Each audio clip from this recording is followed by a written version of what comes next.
Space may be the final frontier, but it's made in a Hollywood basement.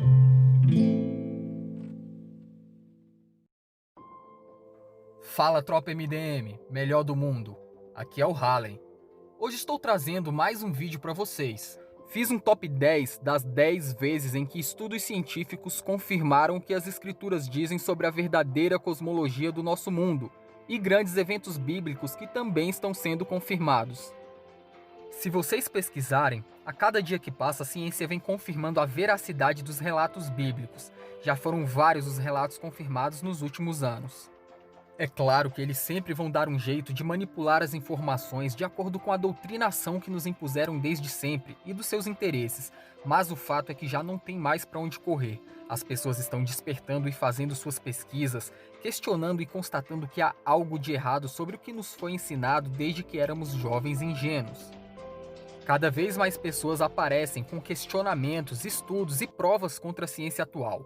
Sendo assim, fica cada vez mais difícil segurar a informação nos dias de hoje.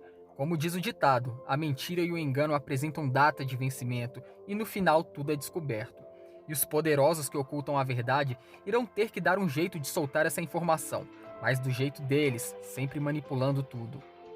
Então eu irei mostrar para vocês o que os estudos científicos afirmaram e vamos fazer um rápido comentário em cada tópico. Vamos ao top 10. Estudos científicos que confirmaram o que as escrituras dizem. Número 1. Cientistas afirmam ter encontrado a Arca de Noé no Monte Ararat, na Turquia. Estudantes de física confirmam a física da arca descrita nas escrituras.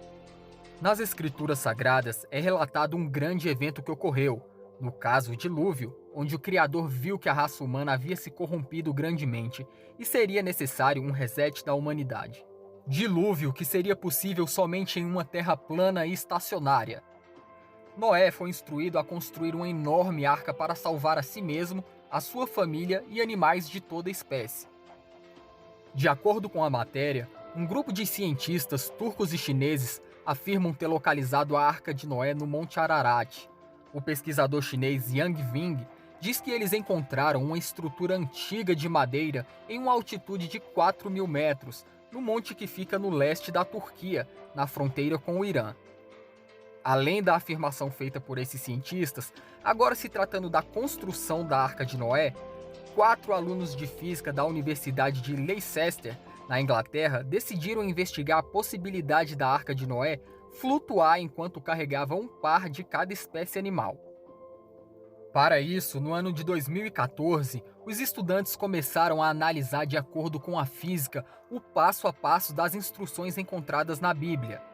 Primeiramente, o grupo converteu os cúbitos, medida utilizada na Bíblia, em centímetros, determinando que 1 do primeiro correspondia a 48 do segundo. Seguindo esse raciocínio, a arca teria 145 metros de comprimento, 24 metros de largura e 14 metros de altura. Noé foi instruído a construir a arca com a madeira de gopher, cuja densidade é parecida com a do cipreste, que foi utilizada pelos estudantes para realizar os cálculos. Com isso, eles descobriram que a arca vazia teria um peso de 1,2 milhão de quilos.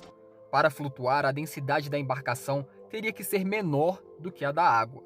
Com base nessas pesquisas, os estudantes concluíram que a arca poderia carregar 51 milhões de quilos, ou seja, ela poderia ter carregado um casal de cada espécie na época de Noé, confirmando o que as escrituras dizem. Número 2. A água vem do espaço sideral e é mais antiga que o Sol e a Lua.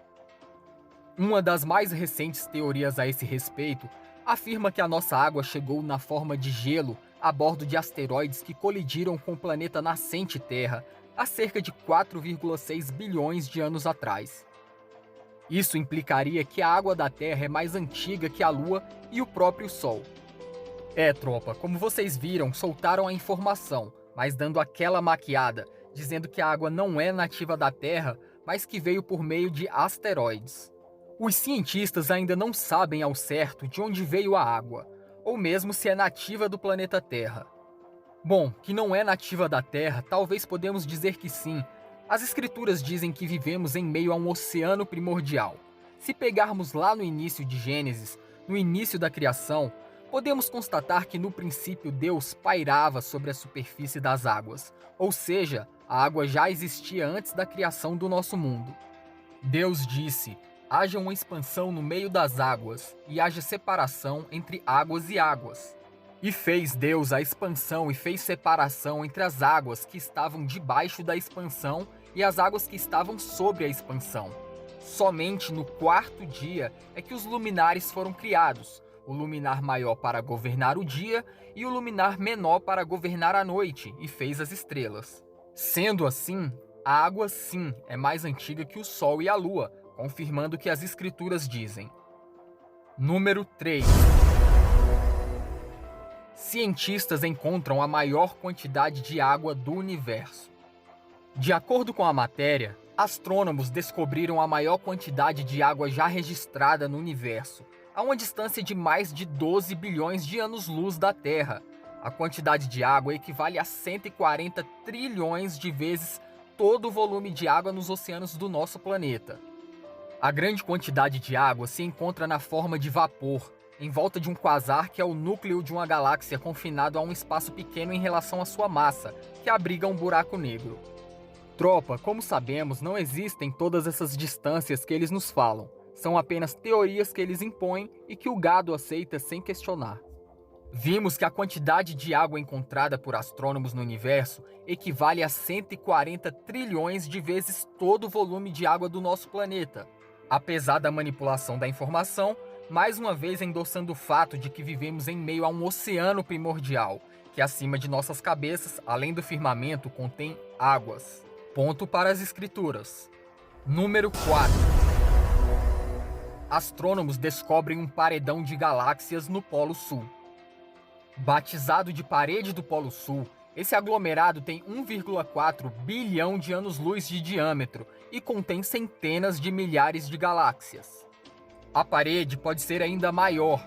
A equipe admite que ainda não mapeou toda sua extensão, afirmando que, abre aspas, não saberemos sua extensão total até que possamos mapear o universo em uma escala significativamente maior, fecha aspas. De acordo com o que diz as Escrituras, existe a abóboda celeste, o firmamento, que Deus o colocou para fazer a separação entre as águas de cima das águas de baixo. O livro de Gênesis diz: E disse Deus: haja luminares no firmamento do céu, para fazerem separação entre o dia e a noite.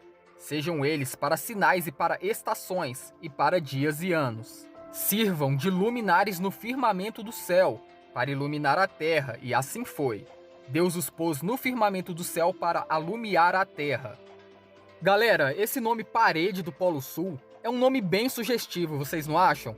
Se pegarmos essa expressão que eles utilizaram, Parede do Polo Sul, no modelo que nos ensinaram de Terra Globo, seria bastante inviável, sem lógica nenhuma. Já no modelo de Terra plana, se encaixa perfeitamente um enorme paredão para dentro da Antártida, onde poderia ser ali os confins da Terra, onde daria início ao domo celeste descrito nas Escrituras. Em relação às galáxias catalogadas, no meu ponto de vista, podemos fazer uma correlação com os luminares, estrelas que o Criador colocou no firmamento. Logicamente, essas galáxias não teriam todas essas distâncias que eles falam, mas estariam mais próximas no firmamento. Como podem ver na ilustração, esse domo ele estaria mais próximo da Antártida, podendo então cientistas terem feito algumas descobertas sim. Sabemos que a Antártida é super vigiada, possuindo um tratado entre países onde eles limitam o acesso de pessoas como nós, possuindo em locais estratégicos bases militares que tomam conta de todo o perímetro. Muito suspeitoso. O que será que escondem de nós lá? Paredão encontrado no Polo Sul? Somente se a Terra for plana e tiver um domo, como diz as Escrituras. Número 5. Estudos científicos confirmam o Gênesis. A vida humana teve origem no barro. Esse tópico não é relacionado com a cosmologia, mas se trata de outro grande evento bíblico e não poderia ficar de fora. Cientistas da Universidade de Cornell, em Nova York, revelaram uma descoberta que vai no mesmo sentido do Gênesis. De acordo com seus estudos, alguns tipos de argila facilitaram a formação de moléculas orgânicas que possibilitaram a vida nesse mundo. A notícia vinculada pelo RT News informa ainda que a argila contém alumínio, silício e oxigênio, compostos minerais que teriam contribuído na formação de uma substância chamada hidrogel, um polímero que forma um conjunto de espaços microscópicos que funciona como uma esponja, capaz de absorver líquidos originários nas reações químicas da síntese de proteínas que ocorrem no DNA e nas células vivas. Os hidrogéis formados da argila podem ser uma alternativa segura e protegida para moléculas orgânicas, prevenindo a sua degradação por influência externa, até que a membrana que envolve as células vivas seja desenvolvida o suficiente para criar a sopa primordial e proporcionar o surgimento da vida, afirmam os pesquisadores. Vimos mais uma vez aí no final da matéria a grande manipulação da informação. Eles admitiram que a origem da vida seria o barro, mas concluíram que milhares e milhares de anos teriam sido necessários para o surgimento da vida, excluindo o Criador da criação. Voltando nas Escrituras, o livro de Gênesis declara: Então o Senhor modelou o ser humano do pó da terra, feito argila, e soprou em suas narinas o fôlego da vida, e o homem se tornou um ser vivente. Mesmo com a distorção da informação que a matéria traz, mais uma vez estudos científicos confirmam um relato bíblico. Número 6. Cientistas dizem ter encontrado abismo gigantesco escondido sob o gelo da Antártida. Segundo especialistas, superfície gelada de área inexplorada do continente pode abrigar sistema de cânions maior que o americano Grand Canyon. Um vasto e desconhecido sistema de cânions pode estar escondido embaixo das geleiras da Antártida. E os sinais da sua presença foram encontrados nas formações da superfície do continente gelado, em uma região inexplorada chamada Terra da Princesa Elizabeth. Galera, eu não vou explorar muito esse tópico, pois o vídeo irá ficar muito extenso, mas eu passei essa matéria para o Leandro do canal Inteligência Natural. Ele fez uma ótima avaliação sobre o assunto. Eu irei deixar o link na descrição do nosso vídeo. Bom, segundo as Sagradas Escrituras, antes da criação feita por Deus, já havia abismo. Gênesis 1:2 declara: E a terra era sem forma e vazia, e havia trevas sobre a face do abismo. O abismo é referido muitas vezes na Bíblia. Podemos ver outro versículo que diz: Quando ele preparava os céus, aí estava eu, quando eu compassava ao redor a face do abismo. Provérbios 8:27. Em algumas traduções, falam que Deus compassava ao redor da face do abismo. Compassava, que tem o significado de medir com compasso. Nós, terraplanistas, acreditamos que vivemos em um mundo plano, imóvel e circular, onde a Antártida seria os confins da Terra. Os confins da Terra também é citado várias vezes nas Escrituras, como podemos ver em Jó 26:10, que declara: Marcou um limite sobre a superfície das águas em redor, até os confins da luz e das trevas. Então seria possivelmente onde estaria o início do domo, e além do domo estaria o oceano primordial e o grande abismo, descrito nas Escrituras. Número 7. Cientistas descobrem barreira que protege a Terra. Temos o cinturão de Van Allen, que é uma região onde ocorrem vários fenômenos atmosféricos devido a concentrações de partículas no campo magnético terrestre, descobertas em 1958. E essa matéria diz que cientistas identificaram uma barreira quase impenetrável ao redor da Terra, que impede que elétrons ultraenergéticos atinjam o planeta. Esse escudo fica no cinturão de Van Allen, uma camada formada por partículas eletricamente carregadas, mantidas no lugar pelo campo magnético ao redor da Terra. Muito sugestivo, não? Se relacionarmos com as Escrituras Sagradas, é relatado por diversas vezes um domo, cúpula, expansão ou firmamento, como quiserem chamar, envolvendo toda a nossa Terra.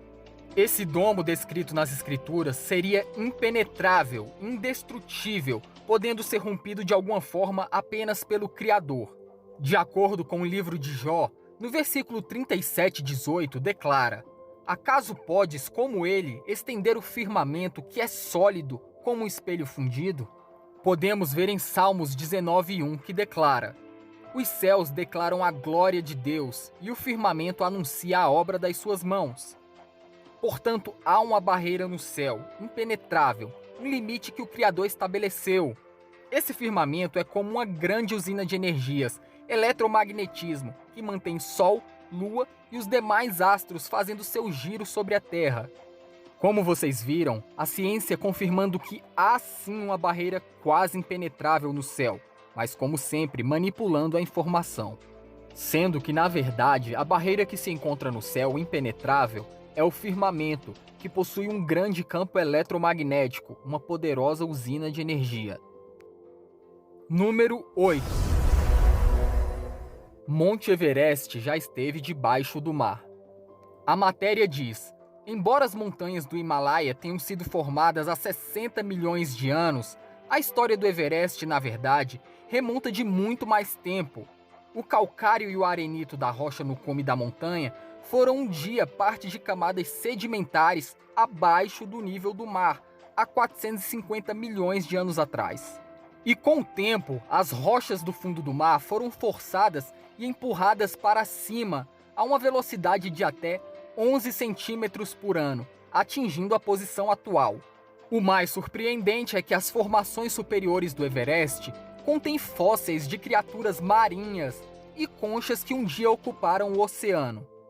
O explorador Noel Odell foi o primeiro que descobriu os fósseis embutidos dentro de rochas do Everest em 1924, provando que a montanha já esteve debaixo do mar.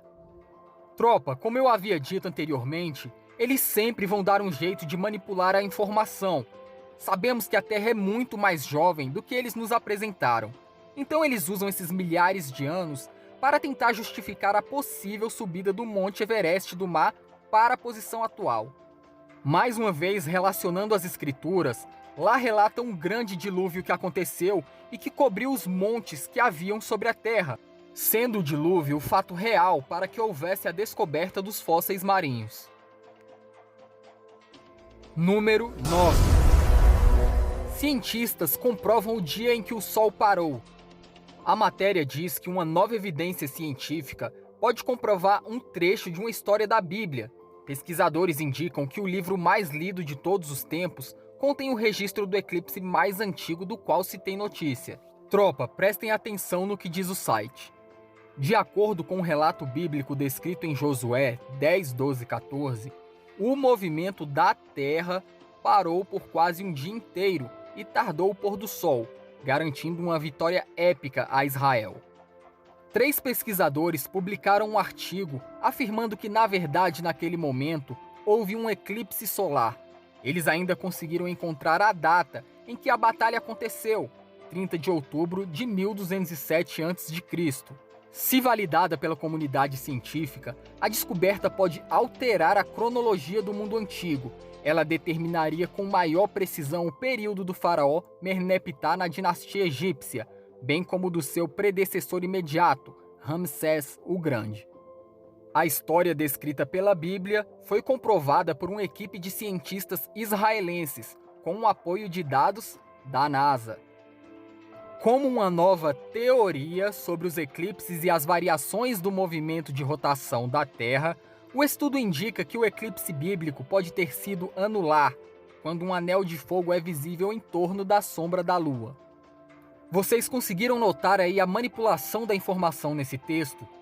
Eles disseram que, de acordo com o relato bíblico descrito em Josué, o movimento da Terra parou por quase um dia inteiro. O movimento da Terra? Bom, não é isso que as escrituras dizem. Lá relata com exatidão sobre o Sol e a Lua terem parado no céu, ou seja, Sol e Lua estavam fazendo seu percurso sobre a Terra, e não a Terra que estava girando e parou repentinamente. Vemos que no livro de Josué 10, 12 e 13, lê-se a seguinte passagem: Josué falou ao Senhor no dia em que ele entregou os amorreus nas mãos dos filhos de Israel, e disse em presença dos israelitas: Sol, detente sobre Gideão, e tu, ó Lua, sobre o vale de Ajalon. E o sol se deteve, e a lua parou, até que o povo se vingou de seus inimigos. Isto está escrito no livro do Justo, e de fato, o sol parou no zênite e não se moveu durante quase um dia inteiro. Mesmo com a manipulação da informação, sim, o evento ocorreu e foi confirmado. Número 10. Novo estudo sugere que o universo é uma grande esfera fechada.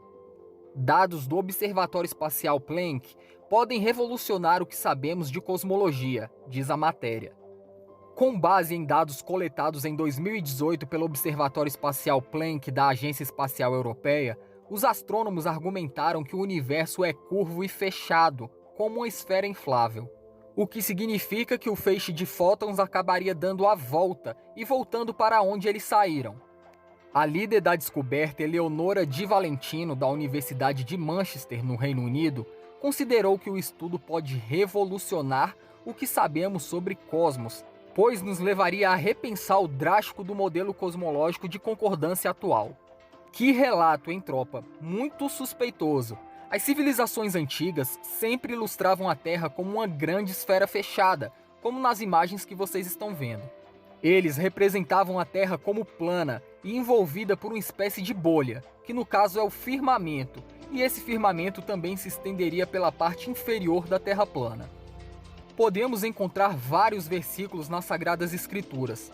Em Gênesis, por exemplo, é mencionado uma grande cúpula, a abóboda celeste que envolve o nosso mundo, separando as águas de cima das águas de baixo, fazendo a separação também do mundo celestial e do nosso mundo. E mais uma vez, ponto para as Escrituras. Esse foi o nosso Top 10, onde estudos científicos confirmaram o que as Escrituras dizem. Espero que tenham gostado e até o próximo vídeo.